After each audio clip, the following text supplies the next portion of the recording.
Karen Spencer vanished under mysterious circumstances on December 29, 1989, while traveling along Interstate 275 in Miami Township, Ohio. Karen, then 17 years old and a high school senior, was driving a black Buick Regal owned by her sister-in-law, Christy Spencer, when the two women got into an argument around 3 o'clock a.m. The dispute was about Karen's plans to move to Florida with Christy and her brother after finishing high school. Karen pulled the car over between the Montgomery Road and Ohio 28 exits and got out. According to Christy, Karen began walking north on foot. Christy drove 3 miles to the nearest interchange, turned around, and came back to look for Karen but couldn't find her. Karen was never seen or heard from again. A man driving a red 1982 Datsun B 310 stopped while the two women were pulled over and offered help. Christy claimed she told him to leave, which he did. However, investigators later discovered suspicious details about this man. He gave inconsistent statements, had knowledge about Karen and Christy's argument before stopping, and had his car cleaned twice on the day of Karen's disappearance. Shortly after this, the Datsun disappeared. There was no record of it being sold, but the insurance was canceled, and the vehicle was never seen again. Although the man passed a polygraph test, FBI behavioral analysts later reviewed the results and believed he manipulated the test. A friend of the man claimed that he spoke about Karen's disappearance before she was officially reported missing. Despite these suspicions, the man has never been charged. Another witness came forward in 1990, a year after Karen's disappearance.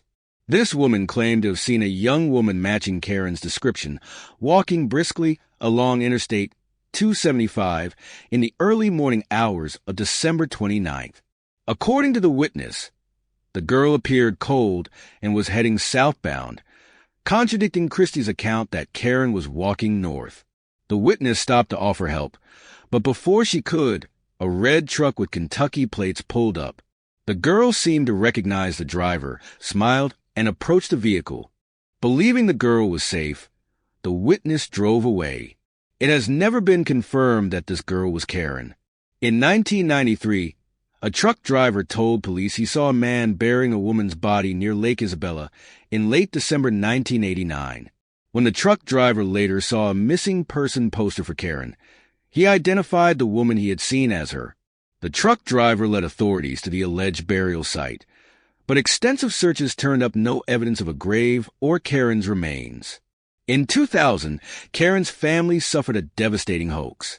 A man falsely claimed Karen was buried in Kentucky, but his story was proven to be a fabrication. Authorities charged him with interfering with a police investigation. He received a $500 fine and a 45-day jail sentence. The man had a history of making harassing prank calls to grieving families and was believed to have targeted over 100 victims. Karen was originally from Reading, Ohio, but was living with her brother and Christy because of disagreements with her parents. Despite these conflicts, she had no history of running away. She worked as a server at the King's Mills Frisch's restaurant in Mason, Ohio, and left 2 unclaimed paychecks behind when she disappeared. She had only $7 in cash on her at the time. Foul play is strongly suspected in Karen's case. While Christy passed a polygraph and is not considered a suspect, investigators have identified another person of interest, though they have not publicly named this individual. Decades later, Karen's disappearance remains unsolved.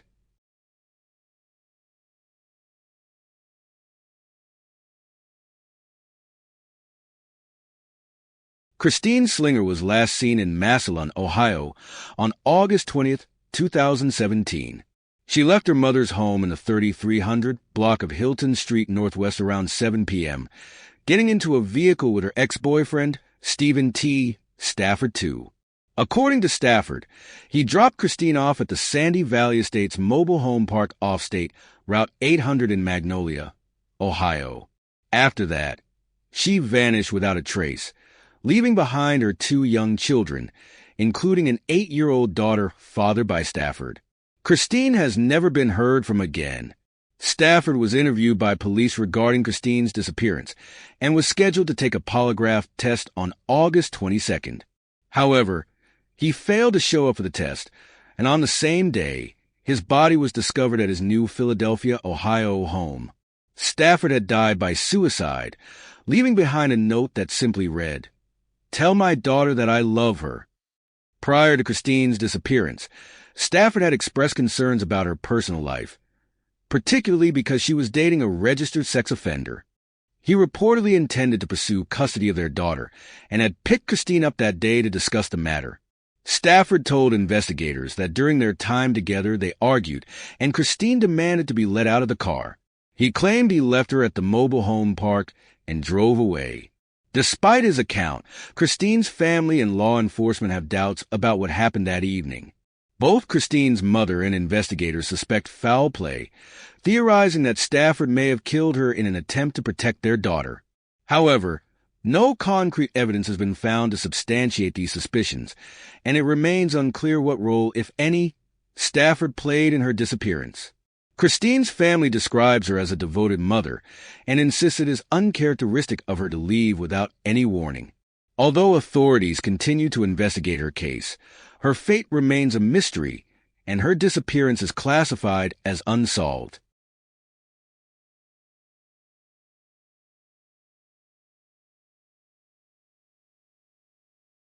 Raymond Willis was last seen on Watson Road in Waverly, Ohio, on July 4, 2020. He lived with his girlfriend on Johnson Hill Road.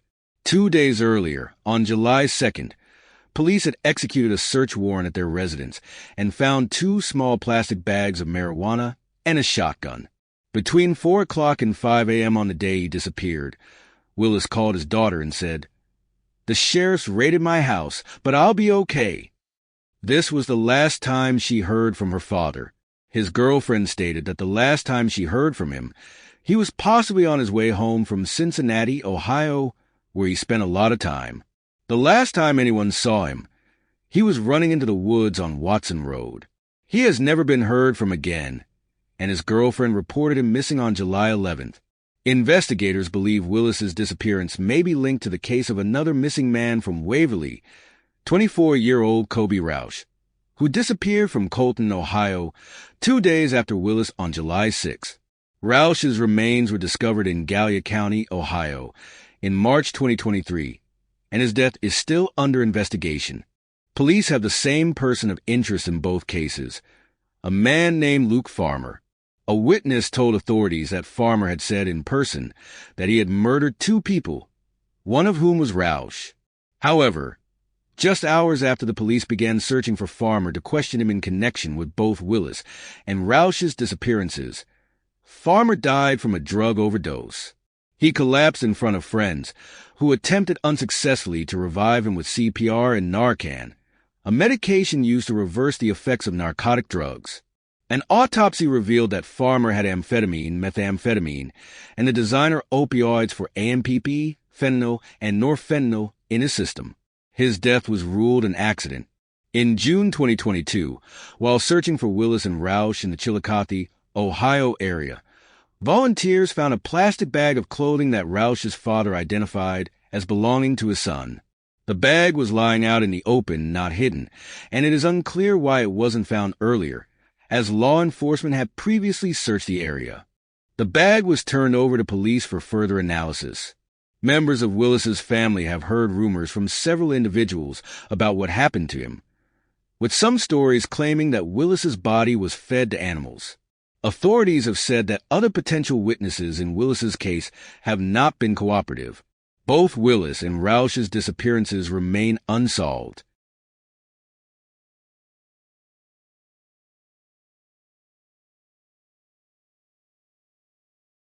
Anna Zurko was last seen walking away from her home in the 300 block of East Roosevelt Avenue on the east side of Columbus, Ohio, on February 1, 1997. She has never been heard from again.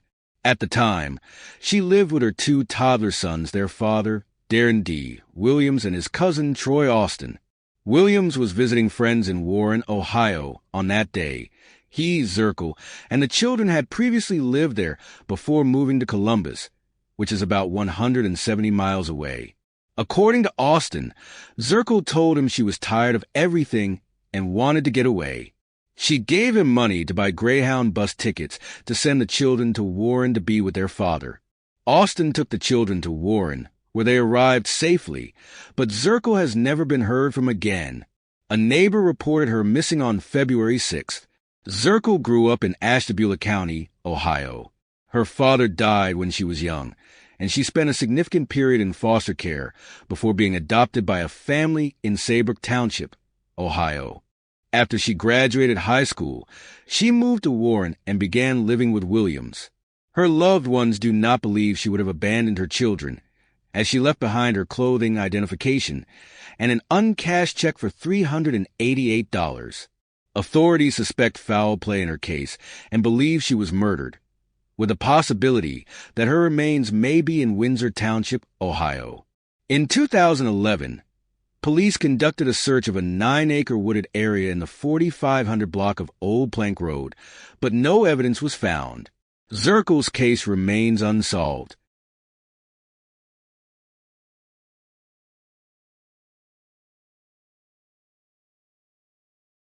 Mel Wy was last seen in Hinckley Township, Ohio, on July 28, 1985, and has never been heard from again. 2 days later, at 4 a.m. on July 30th, his tan 1980 Toyota station wagon was found locked at Lakefront State Park on Lake Erie in Cleveland. Inside the car were a few personal belongings, including some clothing, his wallet containing $15, credit cards, police identification, his badge, suntan lotion, a beach towel, and a pack of cigarettes, but there was no sign of Wy himself. A thorough search of the park and surrounding area yielded no clues to his whereabouts. Initially, authorities suspected he might have drowned in Lake Erie, but this theory was later discarded. Wy had reportedly mentioned to someone that he planned to purchase a swimsuit and go swimming with an out-of-town acquaintance, but it was discovered he neither bought a swimsuit nor enjoyed swimming. Casting doubt on this account, Wy's apartment was found meticulously tidy, with the door locked but a window left open. He had also prepared for his absence by setting out extra water and several days' worth of food for his 2 cats. Wy, who was known to be working on a novel about a homicide in Pennsylvania, often spoke of the manuscript, yet it was missing from his apartment. His book of poetry also disappeared, along with his music collection, typewriter paper, envelopes, stamps, and address book. Most of his long-sleeved shirts, a staple of his wardrobe, were also gone. Strangely, the refrigerator was nearly empty, containing only a container of mayonnaise. Further investigation revealed that when police retrieved Wy's uniforms from the dry cleaner, they found a cab schedule and a bus schedule in the pockets. At the police station, the top drawer of Wy's desk, usually full of items, was entirely empty except for his apartment key. Before his disappearance, Wy had typed a letter to a female friend expressing his dissatisfaction with life and his desire to vanish. In the letter, he claimed he would be 2,500 miles away by the time she received it. Though the letter was never mailed or found, investigators deciphered its contents by examining the ribbon of his office typewriter. In the weeks leading up to his disappearance, Wy had been uncharacteristically moody, leaving work early and seeming disengaged. He had expressed a wish to retire at 50 and devote himself fully to writing, but he vanished 3 years short of this milestone. Wy's professional life was varied and distinguished. He became a police officer in 1966, joined the Hinckley Township Police Department in 1978, and was promoted to police chief in 1982.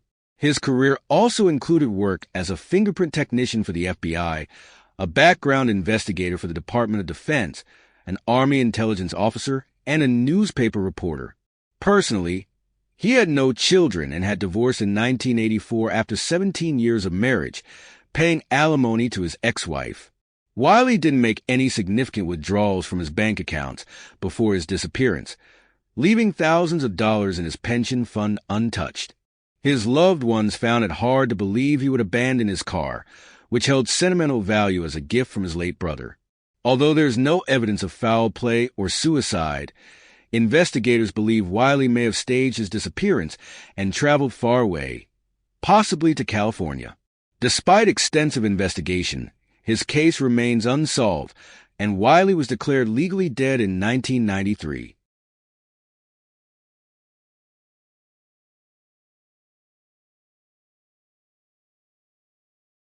On June 4th, 2011, Anthony Tullius was last seen while camping near the Ellis Dam at Muskingum River State Park in Ohio with his family. His mother, Casey L., Kleins' stepfather, Richard H., Klein Jr., and 3-year-old brother, Aiden Leroy Cecil. The family had pitched a tent about 25 feet from the swollen banks of the Muskingum River, which had been affected by recent rains. After settling in for the night, Casey took a Xanax pill prescribed to her as a sleep aid, and everyone went to sleep inside the tent. At one point, Anthony woke up and cried, prompting Richard to comfort him by holding him on his chest before going back to sleep. However, when Casey and Richard woke up a few hours later, they discovered that the tent had been unzipped and both boys were missing. They immediately called 911, and a search began. Bloodhounds tracked the children's scent for about 500 feet, but lost it at the river's edge. 2 hours later, Aiden's body was discovered about a mile downstream from the campsite, having drowned in the river. Despite extensive search efforts, Anthony was not found. Aiden, who had cerebral palsy, had limited mobility, poor balance, and minimal use of his right arm. He could only walk short distances and had difficulty getting up on his own. Investigators believe that both boys had left the tent in the early morning hours and wandered into the river. In September 2011, Casey and Richard were charged with endangering children and involuntary manslaughter in the deaths of their sons. Authorities alleged they were reckless for camping so close to the river without taking sufficient precautions to prevent the boys from falling in. The Kleins were known to have rambunctious toddlers who sometimes woke during the night and wandered around. To prevent them from leaving the tent, Richard had secured the upper zipper of the tent door, but he did not fasten the lower zipper, which was close to the ground. The defense strategies differed during their trial. Casey's lawyer suggested that Richard had intentionally drowned the boys without her knowledge, while Richard's lawyer argued that the deaths were a tragic accident, not manslaughter. In early 2012, both Casey and Richard were convicted of first-degree felony manslaughter and sentenced to 12 years in prison, with 6 years for each child's death. However, in January 2013, the convictions were overturned by a court of appeals, which ruled that they should have been tried separately. In his second trial in June 2013, Richard was acquitted, having served 21 months in prison. Later that month, Casey pleaded guilty to 2 counts of child endangering and was sentenced to 3 years in prison. With time served, she spent an additional year in prison before her release. Anthony's remains were never recovered, and although his body was never found, he is presumed to have drowned like his brother.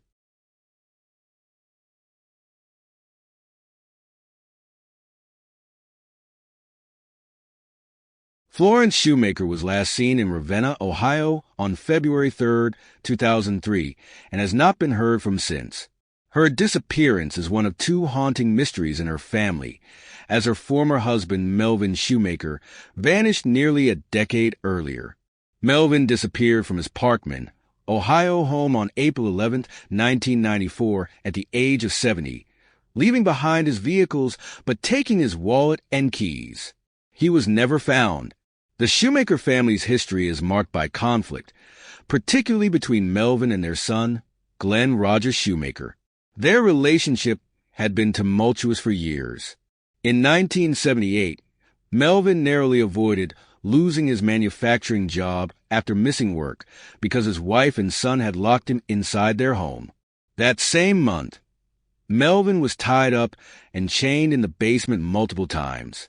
On one occasion, after managing to escape, Glenn chased him down in the driveway, sprayed mace in his face, and threatened to kill him and hide his body where no one would ever find it.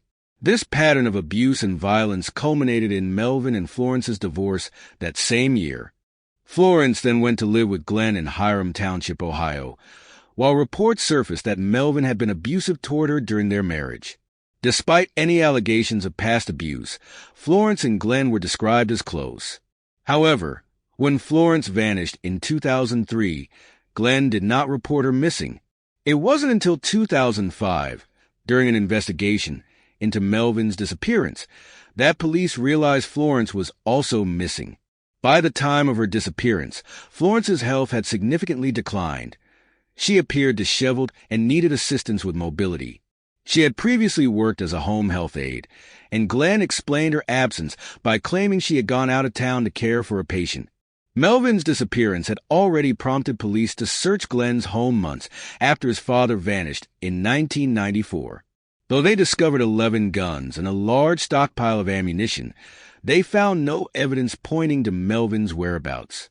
Years later, in September 2018, authorities again focused on Glenn, searching his farm on Winchell Road in Hiram Township for clues related to both his parents' disappearances. Glenn had inherited the majority of Melvin's $700,000 in assets after his father vanished. Yet when police searched his property in 2018, they found him living in squalor, with no running water, electricity, or telephone, and with dirt floors in his home. Despite the suspicions surrounding Glenn's actions and his volatile history with his father, he has never been charged or officially named a suspect in either case.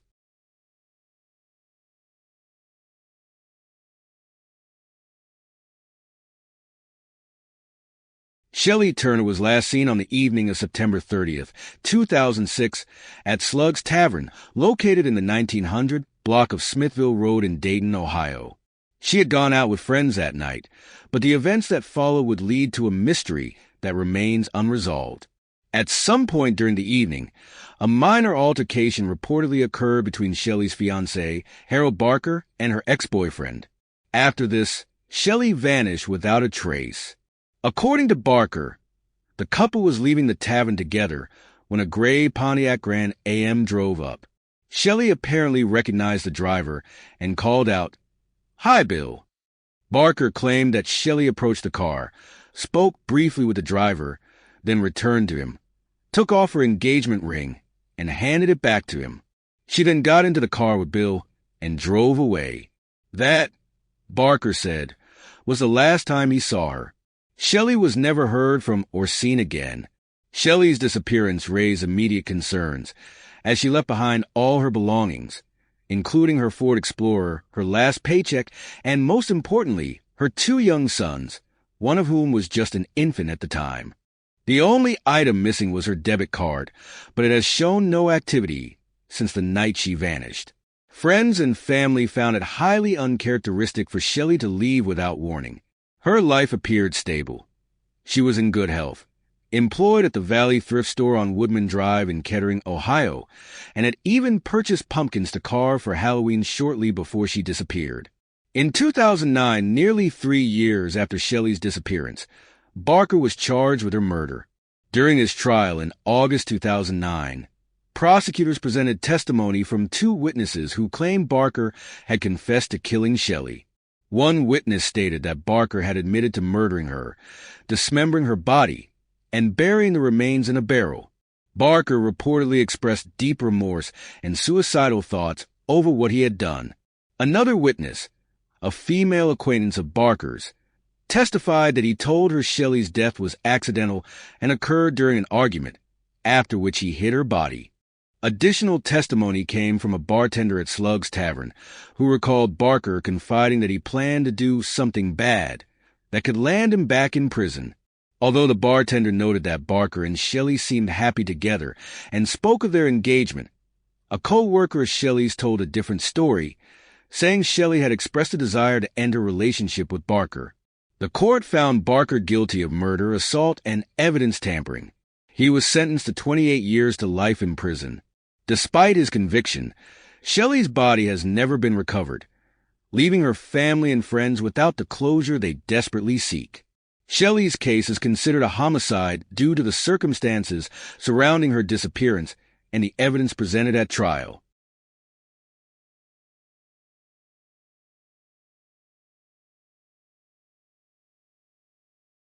Roberta Snider was last seen in her hometown of Hartville, Ohio, on January 4, 2018. According to her husband of over 50 years, Philip S. Snider, They left their home on Market Avenue Northwest for a trip to Graceland, Elvis Presley's famed former home in Memphis, Tennessee. Philip claimed they departed early that morning in their white Ford F-150 pickup truck, traveling 285 miles before stopping for the night at a Ramada Inn in Sparta, Kentucky. He said they continued their journey the next day, driving 440 miles to Graceland. However, Philip told authorities that upon arrival at the parking lot of the Days Inn where they planned to stay, Roberta suffered a sudden medical emergency and died. He claimed he didn't call 911 because he saw an ambulance in a nearby parking lot, flagged it down, and the emergency medical technicians took her body to a Memphis hospital. Philip said he then checked into the Days Inn alone at 11 a.m. on January 5th, using Roberta's credit card, stayed the night, and returned home to Ohio, checking out at 3:30 a.m. The next morning, when Philip shared this account with Roberta's relatives, her brother contacted the Hartville Police Department to locate Roberta's body so it could be brought home for burial.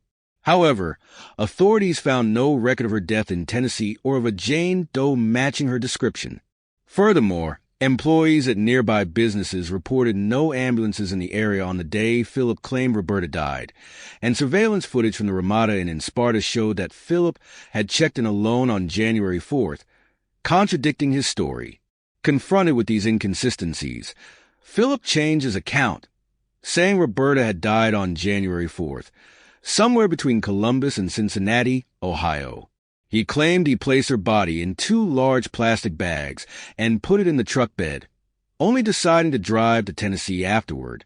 Upon returning to Ohio, he stated he disposed of her body by wrapping it in plastic and throwing it off the Interstate 40 bridge into the Tennessee River.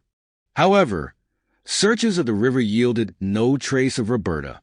Police remained suspicious and subjected Philip to a polygraph test, which he failed. A cadaver dog brought to his home and truck did not detect human remains in the vehicle, but did alert to a large plastic tub in his basement. Inside, investigators found the front of a blood-stained sweatshirt, later identified as Roberta's favorite shirt. DNA testing confirmed the blood was hers. Surveillance footage from a gas station in Worcester, Ohio, also captured Philip pumping gas on January 4th with no sign of Roberta in the vehicle. Philip eventually admitted that Roberta had died at their home in Hartville. He later confessed to an undercover police officer that on January 3rd, after an argument, he struck Roberta twice in the forehead with a stake hammer while she slept on the love seat in their living room, covered her head with a plastic bag, wrapped her body in a tarp, and placed it in his truck. He claimed to have disposed of the bloodied items used during the crime. Based on this confession and forensic evidence, Philip was arrested on April 20th, 2018 and charged with aggravated murder, evidence tampering, and gross abuse of a corpse. In August, he reached a plea deal and pleaded guilty to the charges in exchange for a life sentence with the possibility of parole after 20 years. Given his age at the time, over 70, it is unlikely he will ever be released from prison. As part of the plea deal, Philip was required to reveal the location of Roberta's body. Initially, he maintained she was in the Tennessee River, but during a September 2018 trip with authorities to identify the location, he admitted he had placed her remains in a dumpster near a restaurant in Bullitt County, Kentucky. Investigators believe her body is now in a landfill in Hardin County, Kentucky, near Louisville. However, due to logistical challenges and the passage of time, they have decided not to search for her remains. Roberta's disappearance remains a tragic case of domestic violence and deception, with foul play conclusively confirmed due to the circumstances surrounding her murder.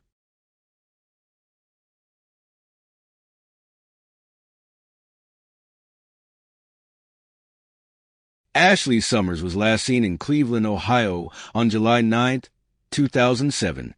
On that day, Ashley had a heated argument with her great-uncle, Kevin Donathan, during which he broke her cell phone. Later that day, she attended a pool party at another great-uncle's house in the 2100 block of West 96th Street near Madison Avenue. After leaving the party, Ashley mentioned she was going to walk to her aunt's house, which was less than a 10-minute walk away. However, She never arrived, and it was the last time anyone saw her. Ashley had taken all her clothes with her when she left, which initially led her family to believe she might have gone to stay with a relative or someone she knew. Unfortunately, her family did not immediately realize she was missing. Her mother assumed Ashley was with her grandmother. Her grandmother thought she was with Donathan, and Donathan believed she was with her grandmother. This misunderstanding delayed the realization that Ashley had disappeared for 2 days. About a month after her disappearance, Ashley's mother received a call at work from a blocked number. The caller, who sounded like Ashley, said, "It's me, Mom. I'm okay. Don't worry," and then hung up. Although the voice seemed to be Ashley's, her mother could not be certain it was her. Later that year, in November, Ashley's step-grandmother thought she saw her on West 44th Street in Cleveland. The step-grandmother described Ashley as having short, blonde hair. But the girl disappeared from sight before she could turn her car around to confirm whether it was truly her.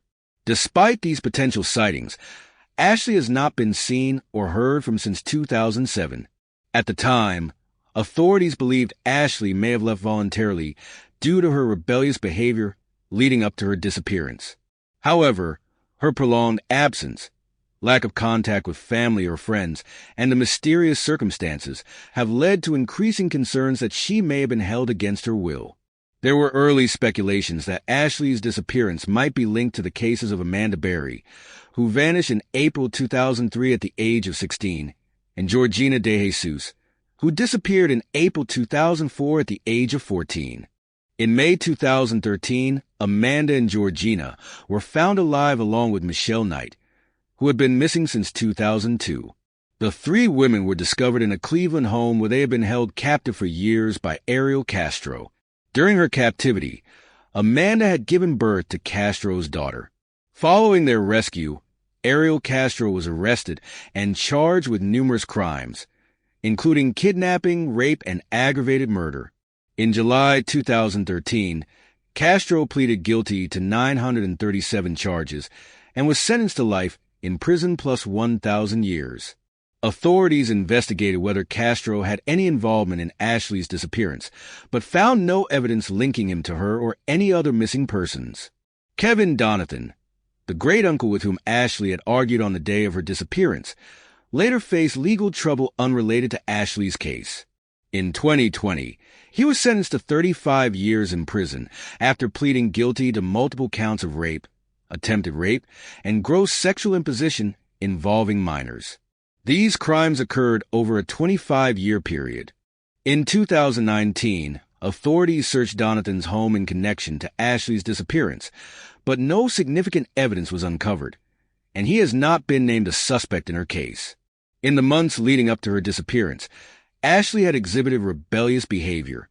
She was secretly dating a 16-year-old boy, and when her mother discovered the relationship, she forbade Ashley from seeing him, believing she was too young to date. In defiance, Ashley got a tattoo of her boyfriend's name. She also began stealing money from her mother, once taking an entire paycheck from her dresser. That summer, her mother decided to send Ashley to live with her grandmother, hoping the change of environment would help her straighten out. Ashley spent much of her time at Donathan's house with her cousins and other relatives. Although she had been acting out, her family maintained that it was uncharacteristic of her to completely run away and cut off contact with everyone.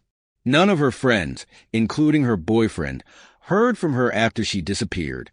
Ashley had even been preparing to move in with an aunt, with her mother's approval, but she vanished before the move could happen. Ashley's case remains classified as a runaway despite the unusual circumstances of her disappearance. More than a decade later, her family and authorities continue to search for answers.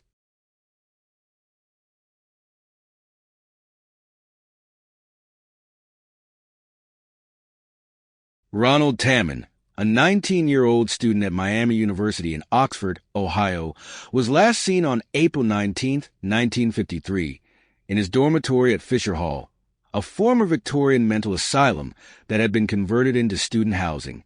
Tamon, who was a resident hall advisor and lived in room 225, had requested fresh bedsheets earlier that evening at around 8 p.m. after discovering someone had placed a dead fish in his bed. Shortly after 8:30 p.m., it is believed that Tamon heard something in the hallway that caught his attention. He stepped out of his room to investigate and never returned. Tamon's roommate arrived at the dorm around 10 p.m. and noticed he was not there. Assuming Tamon had gone to spend the night at his Delta Tau Delta fraternity house, the roommate did not report his disappearance until the following day. When authorities entered Tamon's room, they found a puzzling scene. All his personal belongings, including his clothes, car keys, wallet, identification, watch, and high school class ring, had been left behind. The lights in the room were still on. The radio was playing, and a psychology textbook lay open on his desk, though Tamon had dropped his psychology course 3 weeks earlier. Further deepening the mystery, Tamon's car, a gold 1938 Chevrolet sedan, remained untouched in the campus parking lot. Inside the car was his bass fiddle, which he often used to play in the school dance band. Additionally, Tamon left $200 in his bank account and was believed to have had no more than $10, $15 on him at the time he vanished. He had left without a coat, despite the cold, snowy weather. Authorities found no evidence to suggest that Tamon left voluntarily, nor did they find signs of foul play. It was deemed unlikely that he had been forcibly abducted, as Tamon, a varsity wrestler, was physically strong and capable of defending himself. Some speculated that he may have suffered from amnesia and wandered away, but no substantial leads ever surfaced. A key sighting came from a woman living 12 miles outside Oxford, who reported that a young man matching Tamon's description arrived at her door around 11 p.m. On the night of his disappearance. The man, who appeared disheveled and confused, asked her what town he was in and for directions to the bus stop. After giving him directions, she watched him leave, apparently on foot, as she did not hear or see a car. It was later revealed that the bus line's midnight route had been suspended, so if the man was Tamon, he could not have boarded a bus. Tamon's brother, however, expressed doubts that the man seen by the witness was his brother. In an unusual twist, Tamon had visited the Butler County Coroner's office 5 months prior to his disappearance, requesting to have his blood typed. The coroner later remarked that this was the only such request he had received in 35 years of practice. Tamon could have easily had his blood typed at the university hospital or by local physicians in Oxford, but he chose to visit the coroner in Hamilton, Ohio, for reasons that remain unclear. Some theorize this visit was related to his upcoming selective service physical for the Army, but blood typing was not a requirement for this examination. Tamon's parents, who lived in Maple Heights, Ohio, last saw him a week before his disappearance and noted nothing unusual about his demeanor. He was described as a well-rounded and responsible individual, active on the varsity wrestling team and in the university's dance band. While he dated casually, he did not have a steady girlfriend at the time of his disappearance. Jennifer Wenger, a Miami University alumna, took up the case in 2010 and spent nearly a decade investigating Tamon's mysterious disappearance. Wenger proposed that Tamon may not have died shortly after he went missing, but instead lived for decades, possibly until 1995. Her theory was partly based on the FBI's destruction of Tamon's fingerprint records in 2002. Under federal regulations, such records can only be discarded 7 years after an individual's confirmed death, suggesting to Wenger that Tamon may have lived in obscurity for years. Wenger also speculated that Tamon's psychology professor might have been connected to the CIA and that Tamon could have been recruited by the agency, although this theory remains unverified. Over the years, the story of Ronald Tamon's disappearance became a part of Miami University folklore. Students claimed his ghost haunted Fisher Hall until the building was demolished in 1978. During the demolition, workers conducted a thorough search of the rubble for any trace of Tamon's remains, but nothing was found. Tamon's youngest siblings are still alive and continue to seek answers about what happened to their brother that fateful night.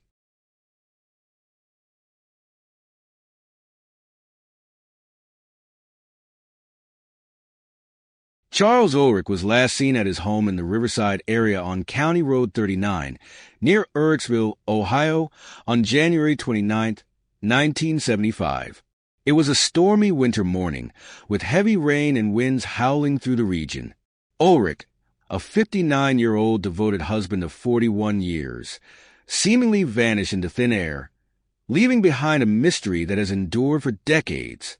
Oric's wife awoke at 7 a.m. to discover that he was not in bed beside her. The front door of their home was ajar, an unusual and alarming sight. On the bed were Oric's pajamas, tossed haphazardly, a break from his usual habit of neatly folding and putting them away after getting dressed. His normal morning routine was notably absent. He had not brewed coffee, nor had he woken his wife in time for her to watch her favorite religious television program before work. His keys, wallet, money, and pocket knife were left untouched on the kitchen counter, where he routinely placed them before bed each night.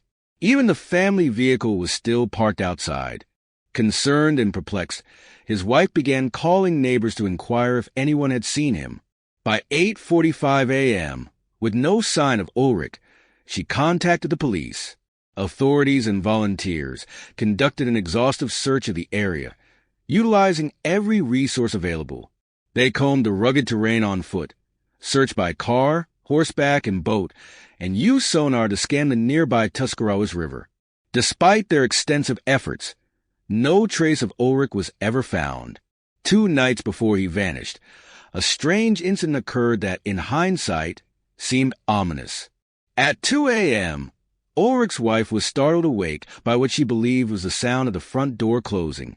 Oric grabbed his shotgun and searched the property, but found no signs of an intruder. It remains unclear whether this incident was connected to his disappearance 2 days later. On the morning of January 29th, neighbors reported seeing unusual activity. One neighbor claimed to have seen car lights in Oric's driveway around 6:30 a.m. Another neighbor stated they saw a man, matching Oric's description, standing by the road as if waiting for a ride. Oric was a claims examiner for the Bureau of Employment Services in New Philadelphia, Ohio, at the time. His workload had recently skyrocketed, with nearly triple the caseload of the previous year. Despite this, his colleagues noted no unusual stress or erratic behavior in the days leading up to his disappearance. The night before he vanished, Oric received a mysterious phone call. After hanging up, he turned to his wife and remarked, "You know, if it was a year later, I would retire." He did not disclose the caller's identity or the content of the conversation. Oric was a well-respected member of his community. Described as witty, eloquent, and deeply religious, he was an elder at the Moravian Church, where he taught Sunday school. He was also a proud World War II veteran, having served in the United States Naval Construction Forces, and a member of the Masonic Lodge. At the time of his disappearance, Oric was in good health, financially stable, and enjoying a happy marriage. He had no known enemies, no history of depression, and had given up smoking years prior. 5 years after his disappearance, in 1980, Charles Oric was declared legally dead. Despite extensive investigations and countless theories, no concrete evidence has ever emerged to explain what happened to him. The case of Charles Oric raises more questions than answers. Who was the man allegedly seen waiting by the road that morning? What was the significance of the mysterious phone call? Could the strange noise 2 nights earlier have been a warning or an attempted break-in? Was foul play involved, or did he leave voluntarily for reasons known only to him?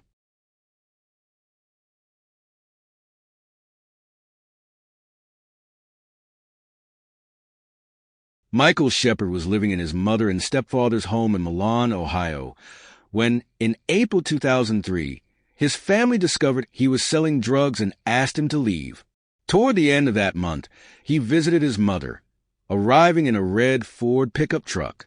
He told her he had just purchased a vehicle and was on his way to get license plates for it, promising to return in 2 days to visit her again. However, Michael never came back, and he was last seen on May 8, 2003. Since that day, no one has seen or heard from him. Several months after his disappearance, Michael's mother began receiving alarming phone calls from two brothers in Las Vegas, Nevada, where Michael had previously lived. The callers claimed that Michael had stolen thousands of dollars from a drug dealer and demanded to know his whereabouts, threatening his life if they didn't get answers. Concerned and frightened, Michael's mother notified the police about the threats and filed a missing persons report.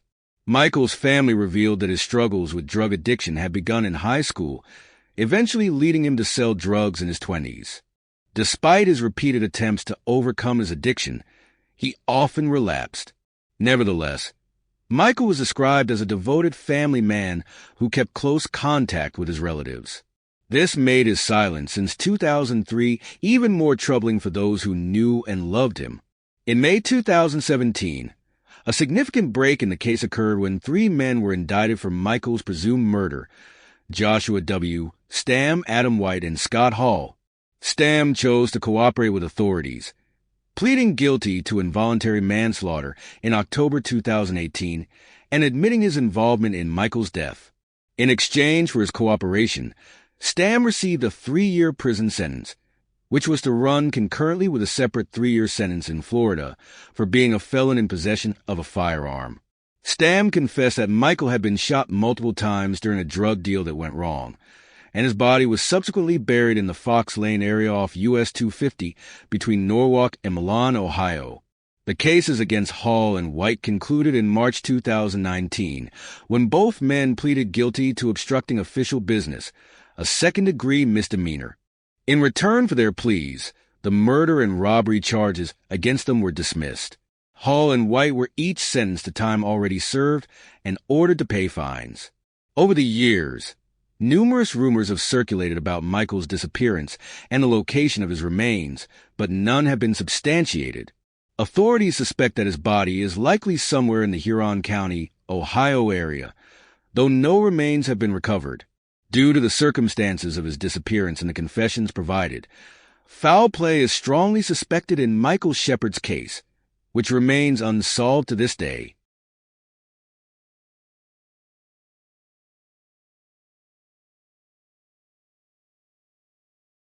Charlotte Trago was last seen in Chillicothe, Ohio, on May 3, 2014. At the time of her disappearance, Charlotte was living with a roommate on Ewing Street. On the day she vanished, she left on foot after her roommate evicted her, and she has not been seen or heard from since. Charlotte's mother reported her missing on May 18, 2014. Despite Charlotte's struggles with drug addiction, her mother emphasized that they had maintained a close relationship. She believed it was uncharacteristic for Charlotte to simply stop contacting her. In the weeks leading up to her disappearance, Charlotte expressed a desire to turn her life around. She reached out to her mother, asking for help in finding a rehabilitation program where she could seek treatment and start fresh. Charlotte's disappearance may be connected to a series of other disappearances and deaths of women in the region, all of whom had ties to drug use. This group includes Megan Lancaster, Holly Logan, Jamie Bowen, and Wanda Lemons, as well as Tamika Lynch and Tiffany Sayre, whose bodies were later discovered. Many of these women were acquainted with each other, had overlapping social circles, or were connected to similar places and people in the Chillicothe area. For the women, Charlotte Trago, Wanda Lemons, Tamika Lynch, and Tiffany Sayre all disappeared from Chillicothe within a single year. Charlotte and Tamika Lynch, who were friends, vanished on the same day, May 3, 2014. Tamika's body was recovered 3 weeks later in Paint Creek. An autopsy revealed she had died from multiple drug overdoses, but the manner of her death was classified as undetermined, leaving open the possibility of foul play. Later that year, Wanda Lemons disappeared in November, followed by Tiffany Sayre, who went missing on May 11, 2015. Tiffany's body was found more than a month later, on June 19th, in a creek. Authorities determined that she had been murdered. The unsettling pattern of these disappearances and deaths has led to speculation that a serial killer might be operating in the area. However, no suspects have been named, and law enforcement has not confirmed whether the cases are definitively linked. While Charlotte Trago remains missing, the circumstances surrounding her disappearance continue to be investigated alongside the other unsolved cases.